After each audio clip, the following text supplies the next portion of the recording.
안녕하세요. 주식시마롱 범미란입니다. 모건 스탠리가 다음 투자의 큰 테마는 바로 메타버스가 될 거라고 꼽았습니다. 지난주 모건 스탠리가 발간한 자료에 따르면 이 메타버스가 우리가 사람들과 사교하는 매체를 근본적으로 바꿀 수 있다는 점과 디지털 자산을 근본적으로 바꿀 수 있다는 점, 이 두 가지를 주목했는데요. 특히 많은 기업들이 메타버스를 수용하고 있는데 메타버스 추세에 진입하고 있는 회사가 주로 미국, 중국, 한국에 있다고 꼽았습니다. 특히 한국이 메타버스의 허브가 될 수 있는 가능성도 내다보고 있었는데요. 모건 스탠리는 한국의 네이버, 미국의 메타와 마이크로소프트, 이 메타버스 플랫폼을 구축하고 있는 세 기업의 상황을 눈여겨보고 있었습니다. 사람들과 사귀고 체험하고 놀고 거래하고 배우는 가상 공간, 이 메타버스가 미국, 중국, 한국 경제의 성장 동력이 될 수 있을까요? 오늘 또 시장을 이해할 수 있는 두 가지 주제, 오늘은 한 가지 주제가 되겠네요. 오늘의 주제 지금 바로 공개해 보도록 하겠습니다. 혁신대 버블, 광풍, NFT의 모든 것. 진작 저희가 이 주제에 대해서 다루고 싶었는데 정말 모시기가 어려웠습니다. 이 주제에 대해서 여러분께 쉽게 이해를 도와드릴 분, 오늘 고려대학교 정보보호대학원 김승주 교수님을 모셨습니다. 어서 오십시오. 네, 안녕하십니까. 안녕하세요. NFT, 대체 불가능 토큰이라고 해서 올해 정말 큰 주목을 받았습니다. 토큰마다 고유의 어떤 인식값이 부여된다라고 해서 희소성이 생긴다고 해서 이 NFT가 시장의 곽강을 받았는데요. 과연 NFT가 혁신일지, 버블의 가능성은 없을지 NFT에 대해서 이해해 보도록 하겠습니다. NFT의 정의부터 내려주시죠. 인터넷 조금만 찾아보시면 예. NFT에 대해서 여러 가지 얘기들이 있습니다. 근데 제가 강의할 때마다 그냥 NFT는 블록체인에 저장돼 있는 등기 권리증입니다. 이렇게 말씀을 드려요. 아마 NFT 얘기는 많이 하시는데 실제로 NFT를 보신 적은 없을 거예요. 근데 사실은 대다수의 어떤 고객분들이 그러시거든요. 우리가 보통 등기 권리증에 보면 물건지 주소가 있고 그 물건지의 소유주가 있지 않습니까? 그 내용이 그대로 블록체인 안에 저장돼 있다라고 보시면 됩니다. 그래서 NFT라는 걸 실제로 열어서 보면 아마 그림을 보시면 더 편하실 것 같은데요. 등기부 등본처럼 누구나 그걸 열어서 볼 수 있나요? 맞습니다. 우리가 보통 블록체인의 이란 특징이 예. 투명하게 누구든 확인할 수 있고 일단 저장이 되면 위변조가 어렵다고 하지 않습니까? 제가 그림을 하나 준비했는데 지금 화면에 보시면 그래픽 이미지가 하나 있고 그 다음에 그 밑에 제가 NFT라고 써놨습니다. 실제로 온라인 경매 사이트에 올라온 걸 제가 그대로 캡처해서 지금 보여드리고 있는 거고요. 저 그림 이미지는 인터넷 어딘가에 저장이 돼 있습니다. NFT라고 하는 건 그 밑에 글자로 써져 있는 걸 NFT 이렇게 얘기합니다. 보시면 맨 앞에 클로우 페스트 어택 라이언이라고 그래서 그림의 제목이 있고 그 다음에 그 밑에 더글라스 어쩌고 저쩌고 해서 저 그림을 그린 사람 소유주의 이름이 있습니다. 그리고 맨 마지막에 빨간색으로 밑줄 그은 데에 저 그림이 저장돼 있는 곳에 위치가 나타나 있죠. 저 정보가 블록체인에 저장돼 있는 겁니다. 저 정보를 우리가 NFT 이렇게 얘기하는 겁니다.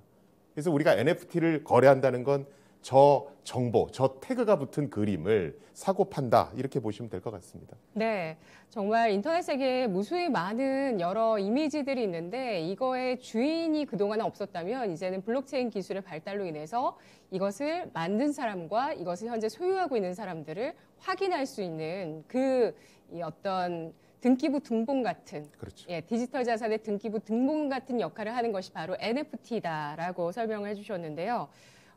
메타버스는 저는 디지털 지구로 이해를 했는데, 네. 예, NFT는 디지털 등기부 등본으로 맞습니다. 이해해 보도록 하겠습니다. 올해 NFT가 성장의 원년을 맞이했다는 이야기가 많이 나오고 있습니다. NFT 시장에 대해서 잘 모르시던 분들도 이제 기사가 쏟아지면서 이 시장에 대해서 주목을 하고 있는 상황인데요. 시장 규모가 어느 정도일까요? 사실은 좀 편차는 있습니다. 편차는 있는데 NFT 시장 분석 업체 중에 nonfungible.com이라는 회사가 있습니다. 그 회사가 2019년에 조사한 바에 따르면 2019년 시장이 1억 4천만 달러 정도 됐었고요. 그리고 2020년이 한 3억 4천만 달러 정도 된다고 분석을 했습니다. 그리고 국내 모 언론에 따르면 2030년까지 NFT 메타버스 시장이 1천조 원을 돌파할 거다. 뭐 이런 얘기도 있긴 합니다. 네.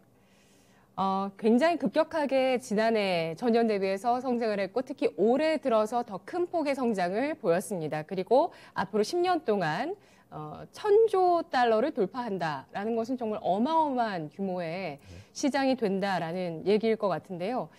준비해 주신 표가 있으신데요. 이 표를 보면 좀 더 그 성장세가 느껴질까요?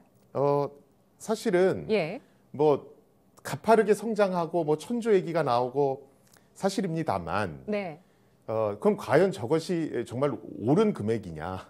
과연 버블이 껴 있는 건 아니냐? 뭐 이렇게 또 질문하시는 분도 많잖아요. 근데 제 개인적으로는 뭐 시장 규모가 커져서 이쪽 블록체인이나 암호화폐 NFT를 연구하거나 관련 사업을 하시는 분이 어떤 어느 정도의 이윤을 창출하시는 게 좋긴 하겠으나 지금의 저 시장 규모는 조금 너무 과한 게 아닌가 뭐 그런 시각도 있고 제 개인적으로도 어느 정도는 거기에 동감을 합니다. 왜 그러냐 하면 실제로 규모는 저렇게 크지만 저것을 사고 파는 사람들이 또 이 NFT 생태계에서 또 사업을 하시는 분들이거든요. 그러니까 자기들끼리 이거 사고 팔면서 가격을 올리는 거 아니냐 뭐 이런 지적도 있는 건 사실입니다. 네, 알겠습니다. 예전에 흡사 뭐 비트코인이나 이더리움이 처음 시장에 좀 대중들에게 알려졌을 때도 사실 굉장히 의구심이 많았는데 지금 NFT에 대해서 연구하고 계시는 교수님도 현재 시장의 이 거래 행태를 봤을 때는 좀 버블의 가능성이 있겠다라고 언급을 해주셨는데요. 잠시 후에 좀 더 알아보도록 할게요. NFT 거래 가운데서 이슈가 됐던 내용들을 좀 알아볼까요? 사실은 뭐 NFT가 지금 이슈가 되고 있긴 합니다만 NFT의 개념이 나온 건 뭐 꽤 오래됐습니다. 한 2011년, 12년 이때부터 개념은 이미 나왔으니까요.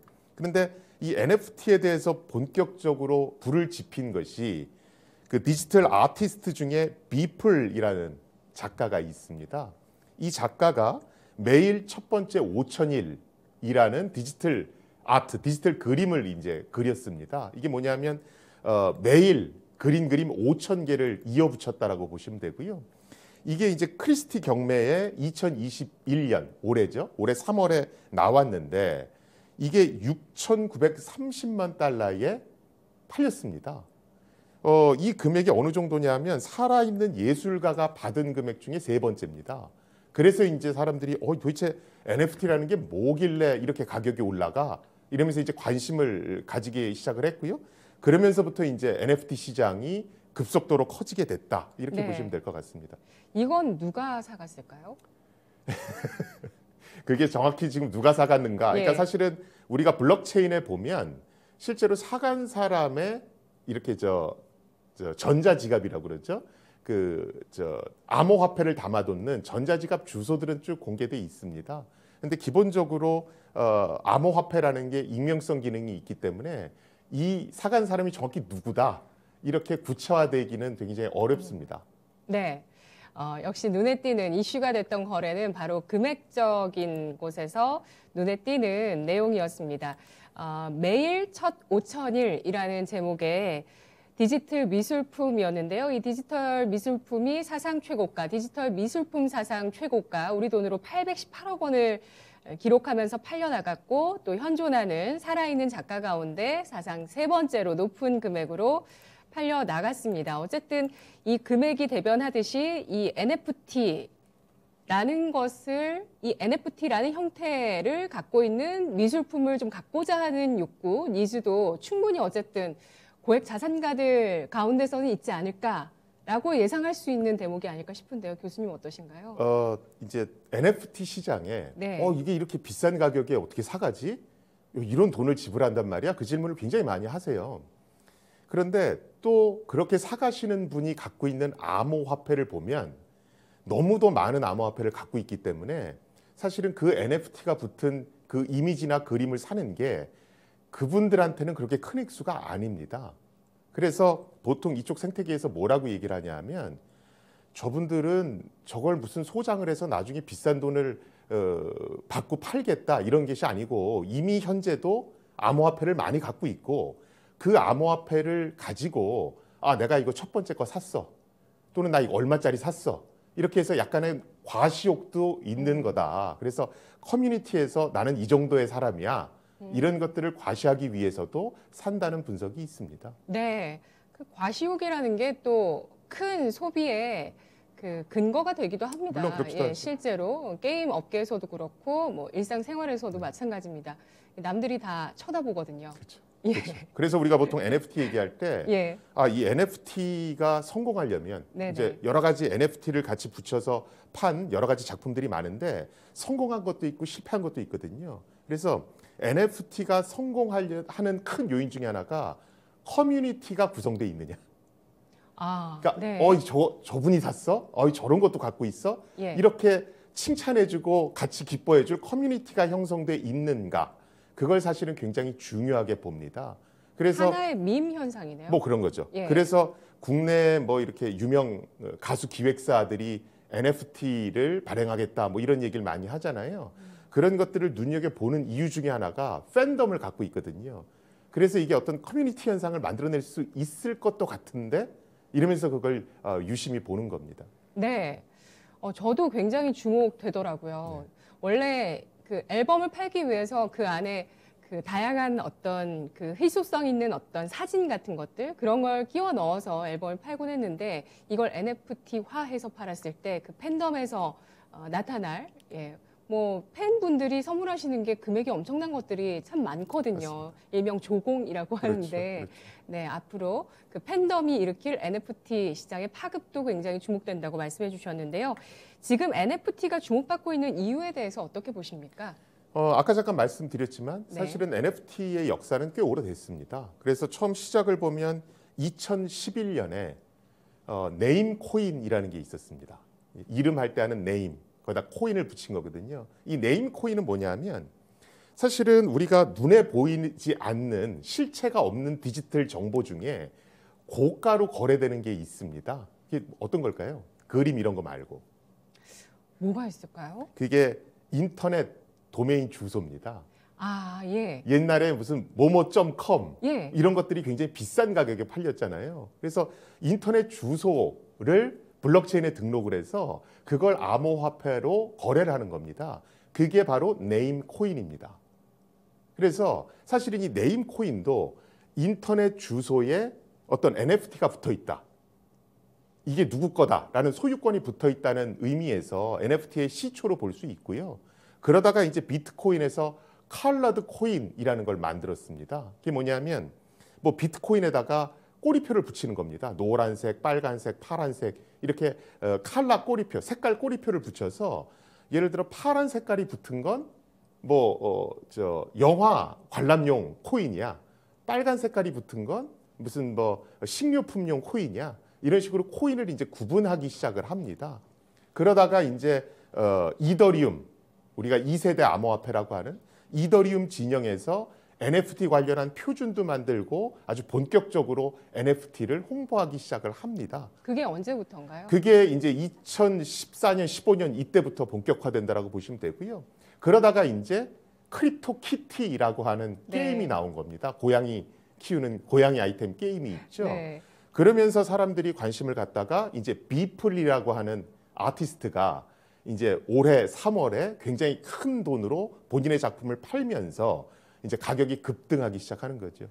그래서 사실은 NFT가 주목받고 있는 것은 비플 이분이 굉장히 고액으로 NFT가 붙은 미술 작품을 팔면서 시작이 됐다고 보시면 되고요. 이게 이제 메타버스랑 결합되면서 폭발력을 얻고 있다라고 보시면 되겠습니다. 네. 크립토 키티, 크립토 펑크. 네. 이건 한 회사에서 만든 거라고 볼 수 있을까요? 아니요, 그렇지는 않고요. 예, 그러니까 한 블록체인으로 만들었다고 봐요. 그러니까 제가 아까 처음 그림에서 네. 실제 미술 작품은 있고 그것의 등기 권리증과 같은 정보가 블록체인에 등록돼 있다라고 말씀을 드렸잖아요. 그래서 사실은 이 등록하기 위한 저장소로 이더리움 블록체인을 가장 많이 쓰는 건 사실입니다. 그런데 업체들마다 이더리움 블록체인을 쓸 수도 있고 자기가 자기네 회사 고유의 블록체인을 만들어서 거기에 등록을 시키기도 합니다. 그래서 네. 회사마다 조금 유명해진 회사는 독자 블록체인을 갖고 있다라고 보시면 되고요. 예. 조금 기술력이 없거나 영세한 회사는 이더리움 블록체인을 그대로 활용하고 있다. 이렇게 보시면 될 것 같습니다. 네. 네임코인에서 컬러드 코인, 그리고 크립토키티, 크립토펑크, 비플까지 이 지금 크게 네 가지로 알려주신 이 키워드들이 가장 유명해지는 어떤 트리거가 됐던 존재들이라고 그렇죠. 보면 역사상 될까요? 좀 의미가 있었다라고 예. 하는. 아까 제가 네임 코인, 컬러드 코인 이거는 이제 비트코인에서 처음 NFT 관련한 시도를 한 겁니다. 그때는 NFT란 이름을 안 붙였었죠. 네. 그러다가 이제 이더리움에서 ERC721 표준이라는 걸 만들고 non-fungible 토큰이다라는 이름을 쓰기 시작하고 그리고 이제 굉장히 거액을 버는 그런 작가들이 나오면서 이제 NFT 시장이 활짝 열렸다 이렇게 보시면 될 것 같습니다. 네. NFT의 활용 분야를 살펴보도록 하겠습니다. NFT가 본격적으로 지금 활용되고 있는 시점인데요. 어디까지 활용이 되고 있는지 또 앞으로 어디로까지 활용될 수 있을지 궁금합니다. 일단은 디지털 이미지와 네. 관련된 모든 분야에는 NFT가 기본적으로 쓰일 수 있다. 이렇게 보시면 될 것 같아요. 그래서 확실히 이제 게임 분야가 이제 두드러집니다. 우리가 보면 각종 게임 아이템들이 있지 않습니까? 그럼 그 게임 아이템에다가 NFT를 붙여서 이거는 누구 거다. 이렇게 소유주를 명확하게 해주는 거죠. 그러면서 이제 또 소비자 입장에서는 자기가 게임하면서 얻은 게임 아이템을 또 다른 시장에 가서 팔 수도 있는 겁니다. NFT가 붙어 있으니까. 그러면서 우리가 이런 것들을 이제 P2E 이렇게도 얘기합니다. Play to earn 이렇게 해서 게임하면서 돈을 번다. 이런 식으로 해서 P2E 시장 이렇게도 얘기를 하거든요. 네. 그래서 일단 게임 시장이 게임 아이템과 NFT를 연계시키면서 가장 급성장하고 있다라고 보시면 되고요. 또 이제 미국 같은 경우에는 그 스포츠 카드가 굉장히 유행입니다. 예를 들어서 손흥민 선수 카드, 그다음에 메이저리그 야구 선수들 카드, 이런 어떤 여러 가지 그때는 종이 카드였죠. 이 종이 카드를 또 디지털화해서 여기다 이제 NFT를 붙여서 또 파는 시장이 꽤 열려 있는 걸로 제가 알고 있고요. 지금은 단순히 이제 온라인 시장이 아니라 오프라인 시장의 상품들을 NFT랑 연결시키는 그런 작업도 하고 있습니다. 예를 들면 지금 우리가 명품을 사면 이렇게 종이로 된 품질 보증서를 주지 않습니까? 네. 그런데 이미 이제 리비통이라든가 이런 명품 업체들이 아우라 블록체인이라는 걸 만들었습니다. 그래서 그 명품에다가 센서를 붙입니다. 그리고 그 명품의 정보를 종이에다 기록하는 게 아니라 블록체인의 NFT 형태로 저장을 해주는 겁니다. 그래서 실제로 블록체인을 확인해 보면 이 명품이 어떤 가죽, 어디서 난 가죽으로 이걸 만들었는데 그 공장은 어디였고 이런 내용들이 다 기록돼 있습니다. 이게 또 확장되면 이제 중고 시장 정보까지도 연계시켜서 이게 누구 소유였는데 그다음에 어떻게 팔렸고 이게 이제 중고 시장에서 팔리고 있다. 네. 이걸 전부 다 NFT 형태로 기록을 하는 겁니다. 그래서 지금은 이미 이제 오프라인 시장과 NFT 시장이 이제 연결되는 그런 단계로 넘어갔다라고 보시면 되고요. 앞으로는 사실은 이런 것들이 연예인들 여러 가지 어떤 디지털 음원이라든가 연예인들 디지털 사진 이런 걸로 전방위적으로 확대되지 않을까 싶습니다. 네. 명품에 어떤 내 이름을 새길 수 있다는 것도 엄청난 것 같고 누군가가 쓰던 그 중고 명품을 샀는데 알고 봤더니 마릴린 먼로라든지 그렇죠. 유명한 사람들이 썼던 명품이다 하면 그 가치는 엄청날 것 같습니다. 물론 그렇죠. 그러니까 예. 물론 개인정보 관련한 이슈가 있기 때문에 예, 그 예. 당사자가 동의를 해주셔야 예를 들어 기본적으로 NFT에는 이 명품을 누가 만들었다. 구찌면 구찌, 네. 리비통이면 리비통 이런 정보만 들어가겠죠.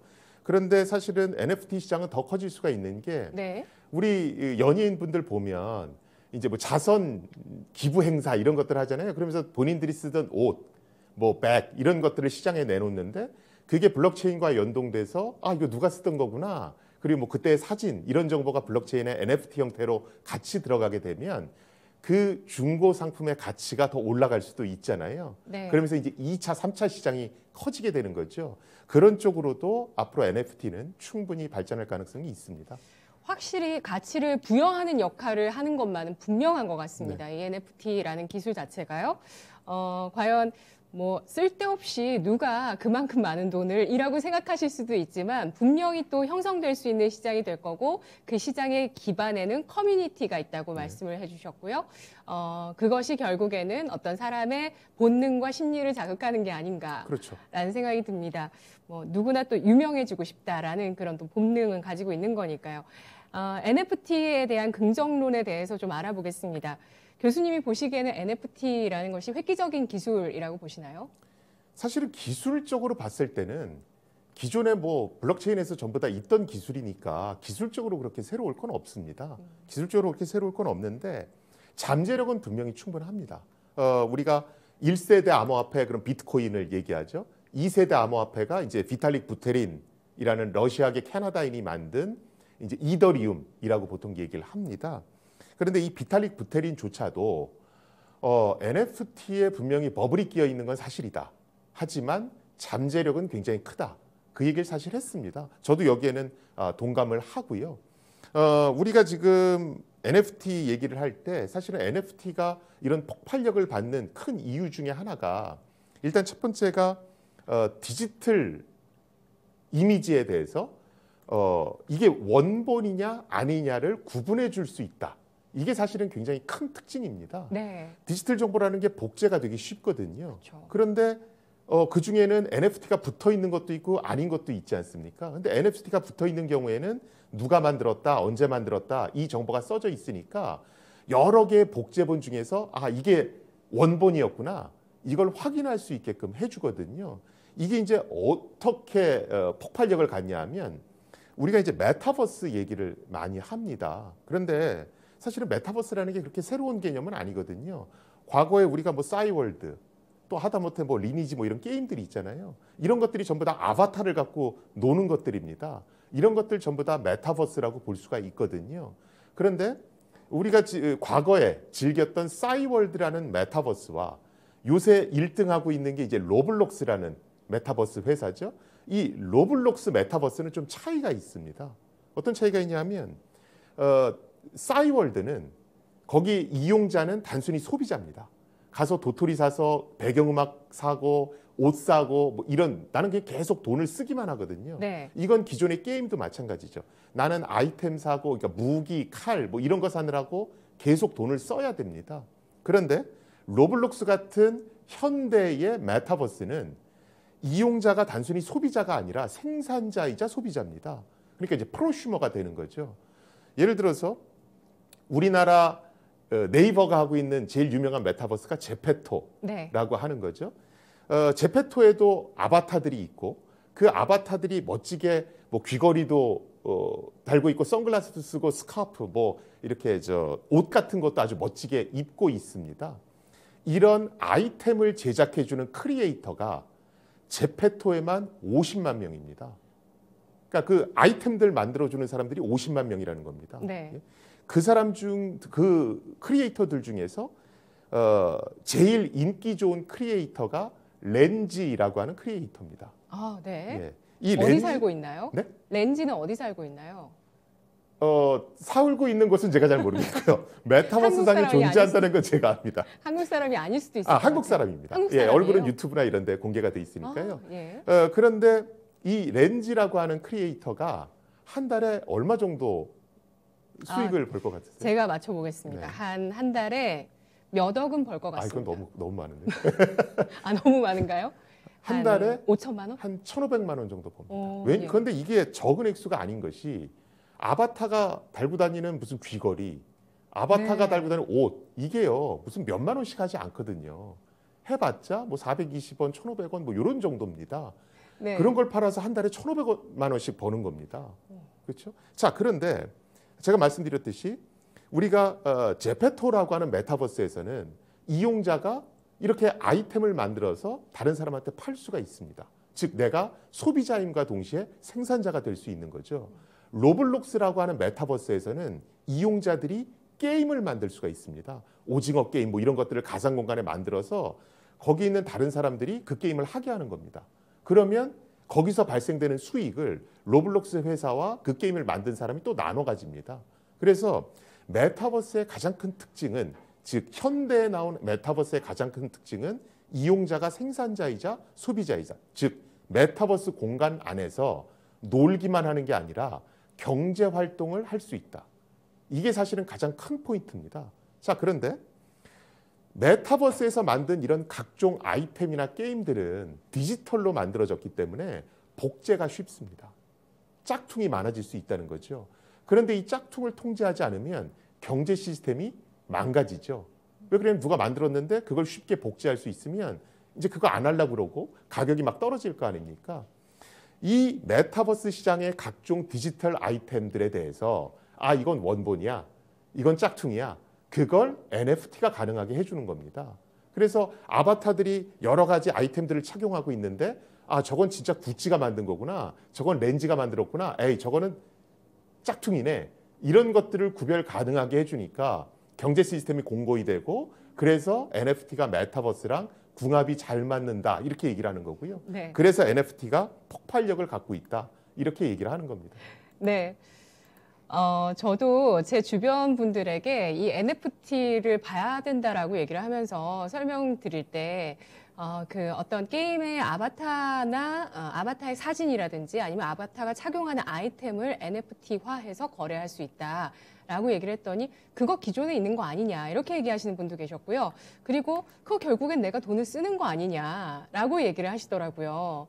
그러니까 지금 우리 시청하시는 분들 가운데서 귀연야옹님께서도 메타버스 경험해 보려고 제페토를 가입했는데 아바타 꾸미는데 돈이 들어서 제 아바타는 잠옷바람입니다라고 하셨는데요. 당연히 그렇죠. 당연히. 예. 근데 당연히 그 아이템들의 가격이 있으니까. 네네. 근데 제가 말씀드린 건 내가 그러면 크리에이터가 돼서 나도 그 어떤 아바타 아이템들 만들어서 팔아볼래. 네. 그럼 제페토에는 그럴 수 있는 그렇죠. 여러 가지 장치들이 마련돼 있다는 겁니다. 맞습니다. 유튜브를 통해서 우리가 경험을 했습니다. 맞습니다. 예, 맞습니다. 유튜브라는 플랫폼이 생기면서 원래는 어떤 방송이나 여러 동영상들을 이렇게 수동적으로 소비하는 입장이었다면은 적극적으로 생산하면서 본인을 유명인으로 만들기도 하고 또 그걸 통해서 경제 활동을 많은 분들이 이미 좀 하고 계시고요. 뭐 작년에 뭐 퇴사가 유행이었을 만큼 유튜버로 활동하겠다 하시면서 퇴사하시는 분들도 굉장히 많으셨고요. 아까 그 NFT 렌즈라는 그 작가를 말씀해 주셨는데 제 생각보다 월 소득이 적다는 점도 저는 잠재력이라고 봅니다. 네, 저는 웹툰 시장을 지목했던 게 네. 억대 연봉 나오면서부터였는데 사실 그분도 억대 연봉이긴 하시네요. 네. 예, 1,500만 원이니까 앞으로 그게 얼마나 더 커질까? 그 속도의 문제지 사실 잠재력은 충분하다라는 생각을 할 수 있을 것 같아요. 얼마나 많은 이용자들이 그 안에 머물 것인가 이게 관건이 될 것 같은데요. 긍정론에 대해서는 이 정도 설명해 볼까요? 네. 네, 그럼 비관론에 대해서도 한번 얘기를 해보겠습니다. NFT가 필요 이상의 과열을 보여주고 있다라고 보는 시각이 있는데요. 교수님도 의견 동의하신다고 하셨어요. 네. 네. 그러니까 NFT는 분명히 폭발력이 있습니다. 네. 그런데 왜냐하면 이게 원본이냐 아니냐를 구분할 수 있게끔 해주니까. 자, 그런데 예를 들어서 원본에 NFT, 즉 등기권리증이 붙어 있는 거잖아요. 그렇죠?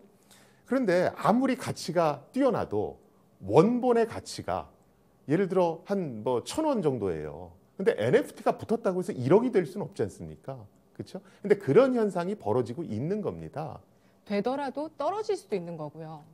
당연히 그렇죠. 1억으로 거래됐다가도 이 다음에 거래할 때는 떨어질 수도 있는 맞습니다. 거잖아요. 맞습니다. 우리가 보통 제가 계속 등기권리증에 비유하는 이유가 뭐냐면 자, 우리가 등기권리증만 보고 집을 사지는 않습니다. 등기권리증에 보면 물건지 주소가 있거든요. 그럼 거기 가서 아, 이게 해당 물건이 맞나? 아, 이게 튼튼한가? 이게 주변에는 시세가 어떻지? 앞으로 이게 투자 가치가 있을까? 이런 거 조목조목 따져본 다음에 구매를 하시잖아요. 근데 지금은 그런 게 없는 겁니다. 실제로 NFT를 보고 아, 그럼 이거 원본이 어디 저장돼 있지? 그럼 그걸 찾아가서 원본을 보고 거래를 하셔야 되는데 그냥 인터넷에 있는 썸네일 아니면 그냥 NFT를 뭐 한다더라. 그럼 그냥 투자 자금이 몰리는 거거든요. 이런 것들은 사실 좀 조심할 필요가 있습니다. 네. 그리고 우리 시청자분 가운데서 트레밸류님께서 무형 자산은 공급이 너무 쉽죠. 공급이 많으면 어느 자산이건 간에 가격이 유지되기는 어렵습니다. 라는 의견을 주시는 분도 계십니다. 그렇습니다. 공급 수요의 원칙에 따르자면 사실 그렇게 비관론적으로 해석하는 것도 충분히 가능한 일인 것 같아요. 그래서 사실은 네. 아무리 NFT가 붙어 있다 하더라도 예. 그 원본 컨텐츠 자체가 어느 정도 가치가 있고 희소성이 있어야 됩니다. 예를 들면 우리가 일반적인 책들, 뭐 그게 만화책이든 뭐 소설이든 간에 그게 굉장히 유명해지면 초판본이 굉장히 높은 가격으로 팔립니다. 그렇죠? 네. 그런데 디지털 웹툰이나 이런 것들은 초판본의 개념이 없습니다. 왜냐하면 복제가 가능하니까요. 그런데 만약에 이런 어떤 웹툰 작가님들이 이건 내가 제일 처음 올린 거야.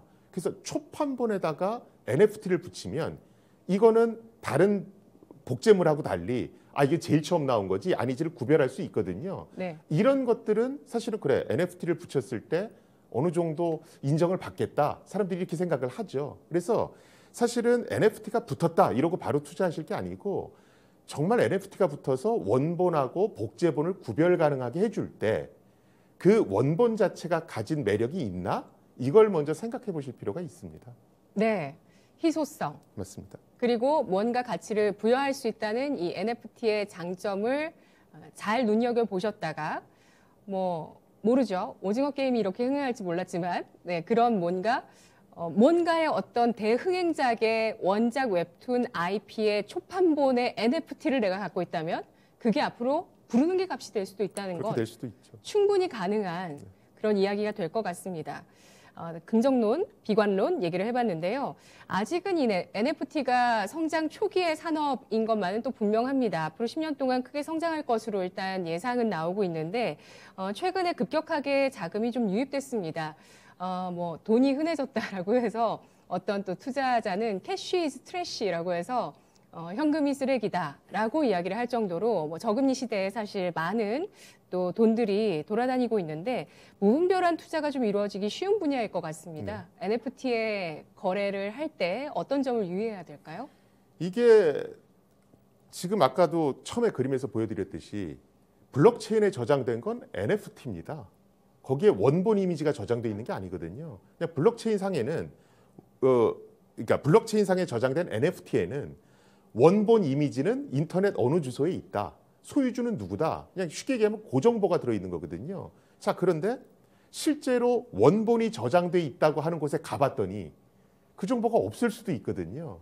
그래서 그런 것들을 확인해야 되는 겁니다. 그래서 디지털 이미지 원본이 충분히 안전한 곳에 저장돼 있는가. 즉, 그 NFT에 있는 그 주소에 원본이 들어가 있는 게 맞는가. 네. 이걸 먼저 확인하셔야 되는 거고요.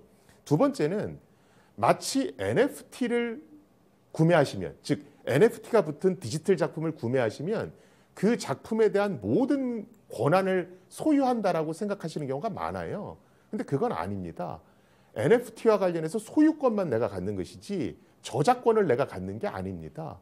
그래서 그것을 활용해서 2차, 3차 어떤 저작물을 만들 때는 내가 그 권한을 갖고 있는 게 아니고 원 저작자한테 그 권한이 가 있는 겁니다. 그래서 내가 실제로 NFT가 붙은 디지털 컨텐츠를 구매할 때 내가 누릴 수 있는 권리가 어디까지인가, 그걸 이제 두 번째로 확인하실 필요가 있습니다.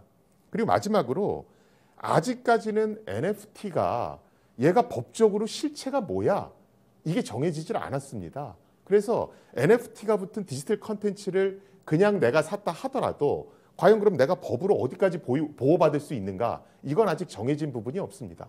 거기다가 이 NFT라고 하는 게 블록체인 상에서 동작하기 때문에 어느 나라 법에 저촉을 받는 건지도 명확하지가 않습니다. 네. 그래서 아직 법적인 분쟁 소지는 남아있다.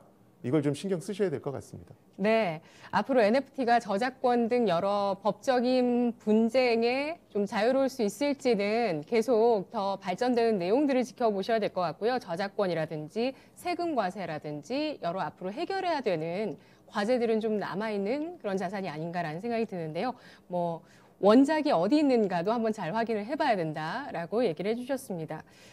NFT가 버블 논란을 빚고 있는 게 큰손들의 노이즈 마케팅 때문이라고 하는데요. 어떤 내용을 볼 수 있을까요? 사실 그런 것들이 있죠. 예를 들어서 뭐 비플의 작품도 그렇고 뭐 잭 도스의 첫 번째 트윗도 그렇고 실제로 구매한 사람들을 보면 이 NFT 암호화폐 생태계에서 일하는 분들이거든요. 아까 뭐 크립토 펑크 얘기도 나왔는데 보통 그분들 사가신 분들 보면 대부분 저 암호화폐를 많이 보유하고 있는 그런 분들입니다. 그래서 암호화폐를 소지하고 있는 사람들이 NFT나 암호화폐 전체 가격을 끌어올리기 위해서 네. 자전거래 비슷한 걸 하는 거 아니냐, 뭐 이런 논란도 있습니다. 전 뭐 충분히 그런 어떤 얘기가 나올 법하다 이렇게 전 보고 네. 있고요. 그래서 아까 말씀드렸듯이 아무리 NFT가 붙어 있다 하더라도 원작의 가치를 그렇게 무리하게 뛰어넘을 수는 없습니다. 그래서 그런 것들을 좀 꼼꼼히 체크해보는, 챙겨보는 어떤 그런 습관은 필요해 보입니다. 네. 이 NFT를 제작할 때 그 블록체인 기술 기반이 어떤 것이냐라고 했을 때 현재 대부분은 이더리움이라고 하던데요. 그 밖에도 또 다른 여러 블록체인들이 있더라고요. 네네. 이 NFT가 각광을 받으면서 이더리움 시세에도 영향을 줬습니다. 네네. 그래서 앞으로 NFT의 어떤 그 제작 플랫폼이 뭐가 대세가 될까 이것도 예상이 중요하지 않을까 싶은데 네. 교수님 어떠신가요? 그렇죠. 이제 NFT가 저장되는 것 자체가 블록체인에 저장이 되니까 네. 그 블록체인이 굉장히 공고하게 잘 만들어져 있어야 되고 또 그 블록체인을 이용하는 사용자가 많아야 NFT 시장도 활성화될 거잖아요. 그래서 그 NFT가 저장되는 블록체인을 누가 만들었는가 이런 것도 좀 꼼꼼히 볼 필요가 있습니다. 사실은 이제 NFT가 저장되는 블록체인은 기본적으로 우리가 스마트 컨트랙트, 뭐 스마트 계약 이런 얘기를 굉장히 많이 하는데 일단 이 스마트 계약 기능을 지원을 해야 되고요. 또 이 블록체인을 사용하는 사용자 수 자체가 일단 또 많아야 됩니다. 그런 면에서 봤을 때 역시 가장 경쟁력이 있는 건 이더리움 블록체인입니다. 그리고 역시 다른 것들도 있는데요. 요새 각광을 많이 받는 게 카르다노라고 하는 어떤 블록체인입니다. 이제 카르다노는 3세대 뭐 암호화폐, 3세대 블록체인 이렇게도 얘기를 하고요. 이 카르다노의 특징은 뭐냐면 우리가 암호화폐나 블록체인, 뭐 NFT는 워낙 큰 돈을 다루기 때문에 카르다노 같은 경우에는 이 카르다노에서 사용하는 기술은 학계에서 검증된 기술만 사용합니다. 그래서 실제로 이 3세대 암호화폐인 카르다노는 모든 요소 기술들이 아주 유명한 학술 대회에서 인정받은 그런 요소 기술만 구현해서 탑재하는 게 원칙입니다. 네. 그래서 굉장히 안전성 면에서 뛰어나다 이렇게 볼 수가 있고요. 단 문제는 뭐냐 하면 굉장히 엄밀한 검증을 거친 것들만 구현해서 블록체인에 담아놓기 때문에 어떤 업그레이드 되는 속도가 이더리움보다는 좀 느립니다. 하지만 성장 가능성은 충분하다 보시면 되고요. 그 다음에 요새 얘기 많이 나오는 게 뭐 폴카닷 이런 것들이 얘기 많이 나올 겁니다. 폴카닷이라고 하는 건 회사들마다 블록체인들을 막 만들고 있거든요. 그럼 이제 사람들이 궁금한 게 그럼 미래가 되면 이 블록체인들이 다 살아남는 거야? 아니면 하나의 블록체인, 절대 강자 하나만 남는 거야? 이런 것들을 되게 궁금해 하시잖아요. 네. 이 폴카닷이라고 하는 이 회사는 아마 미래에는 하나의 절대적인 블록체인이 존재할 것이 하는 것이 아니라 여러 개의 블록체인이 공존할 거다. 이렇게 바라보고 있습니다. 그래서 이 폴카닷 블록체인은 여러 블록체인들을 서로 연동시키는데 중점을 두고 있습니다.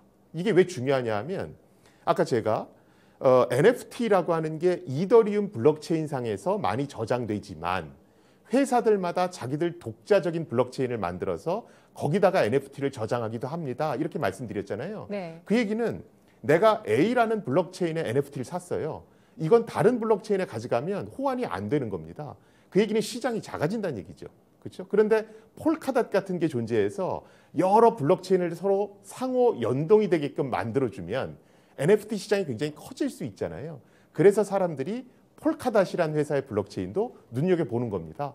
저기 있는 걸 쓰면 내가 블록체인 플랫폼, 블록체인 회사의 구애를 안 받고 여러 군데 팔 수 있는 곳이 늘어날 거 아니야. 그래서 요새 또 폴카닷이 주목받고 있기도 합니다. 네.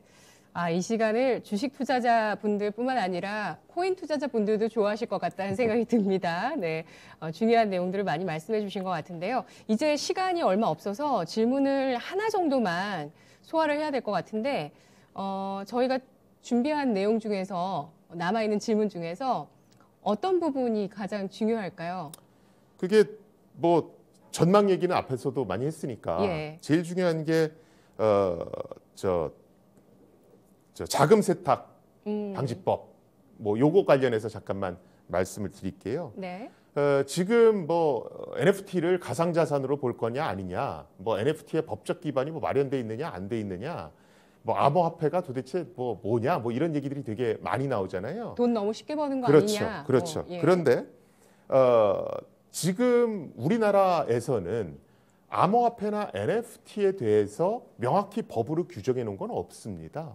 그나마 가상화폐가 거래소를 네 군데로 통제를 했고 네. 앞으로 과세를 하겠다는 그 가이드라인을 제시했죠. 네네. 그런데 사실은 그 법은 암호화폐나 NFT를 활성화시키자는 법이 아니고요. 자금 세탁 방지와 관련한 법안입니다. 그래서 이 법안은 기존에는 일반적인 돈이나 일반적인 어떤 현금화할 수 있는 것들이 테러 지원이나 범죄의 목적으로 사용되는 걸 막아왔습니다. 이 자금 세탁 방지법에다가 어떤 걸 추가시켰냐 하면 암호화폐도 테러 지원 목적으로 사용되면 안 된다. 그걸 추가시킨 겁니다. 그러면서 암호화폐 거래소들한테 너희들 실명 확인 열심히 해야 된다. 그다음에 어느 정도 암호화폐를 안전하게 관리해야 된다. 이런 내용을 넣어놓은 겁니다. 그래서 이 법 자체가 테러 지원을 막기 위한 용도지 암호화폐 거래나 NFT 거래를 활성화시키기 위해서 만든 법은 아니기 때문에 아직은 암호화폐나 NFT의 법적 어떤 기반이 확고하진 않다.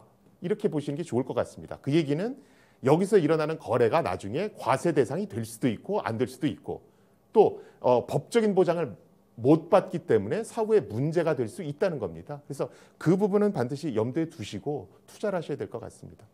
네, 오늘 NFT에 대해서 알아봤습니다. 블록체인에 저장된 디지털 등기 권리증이라는 이 NFT가 뭐길래 정말 시장에서 큰 화두가 되고 있는지에 대해서 알아봤는데요. NFT 일단 성장의 초입 국면은 확실한 것 같고요. 그런 만큼 사실 대중적인 어떤 큰 거래가 일어났기보다 거래 대금 자체가 좀 늘어나고 있는 형국에서 앞으로의 발전 방향들에 대해서 고민하고 있습니다. 가치를 부여한다는 점과 확장성이 크다라는 점, 그리고 커뮤니티 기반으로 발전할 수 있다는 점에서 앞으로 엔터 같은 그런 팬덤 기반으로 한 산업과 접목이 됐을 때 과연 어느 만큼 확장될 수 있을지 이 NFT의 확장성을 자극할 수 있는 이슈들을 한번 잘 체크해 보시면서 NFT에 대해서 신중하게 잘 접근해 보시는 것이 좋을 것 같습니다. 교수님 오늘 분석 잘 들었습니다. 고맙습니다. 고맙습니다. 네, NFT에 대해서 오늘 고려대학교 정보보호대학원 김승주 교수와 함께 속 시원하게 알아봤습니다. 잘 이해되시는데 도움되셨다는 분들 많으셨는데요. 지금까지 투자 판단에 도움드릴 수 있는 내용들 전해드렸고요. 다만 주가의 상승과 하락을 보장하지 않는다는 점 유의하시기 바라겠습니다. 시청해주신 여러분 고맙습니다.